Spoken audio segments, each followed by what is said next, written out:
Hello all. Tomato పప్పుని చాలా ఈజీగా కమ్మటి టేస్ట్తో ఎలా చేయాలో చూద్దాం. మన ఛానల్ని కనుక ఫస్ట్ టైం చూస్తున్నట్టయితే ప్లీజ్ డూ సబ్స్క్రైబ్.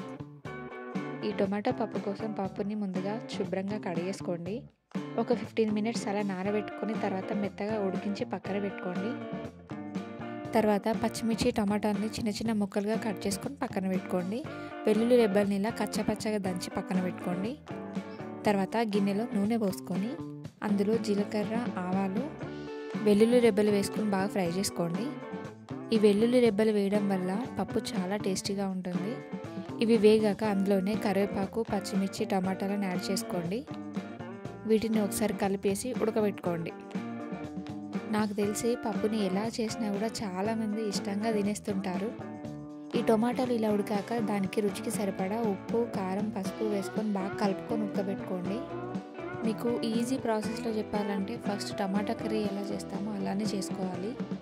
ఇది ఎంత మెత్తగా ఉడికితే అంత టేస్టీగా ఉంటుంది పప్పు. ఇలా ఉడికిన తర్వాత ముందుగా మనం ఉడికించి పెట్టుకున్న పప్పుని ఇందులో యాడ్ చేస్తున్నా. ఈ పప్పు కూడా బాగా మెత్తగా కాకుండా నార్మల్గా ఉడకబెట్టుకోవాలి వీడియోలో చూపించినట్టుగా. ఈ కూరలో ఉప్పు, కారం ఎంత వేయాలో మీకు తెలియకపోతే ఇందులో మీకు ఉప్పు, కారం సరిపడా ఎలా వేయాలో తెలియకపోతే పప్పు ఉడికిన తర్వాత అందులోనే వేసుకోండి. తర్వాత ఈ టమాటాలు వేసిన తర్వాత మనకి దాన్ని తగ్గట్టు వేసుకోవచ్చు. ఇలా పప్పు వేసాక అందులో నేను కొన్ని వాటర్ పోసి మళ్ళీ ఉడకబెట్టుకుంటున్నా దగ్గరికి అయ్యేంత వరకు.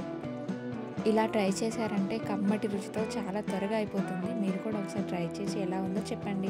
Thank you for watching.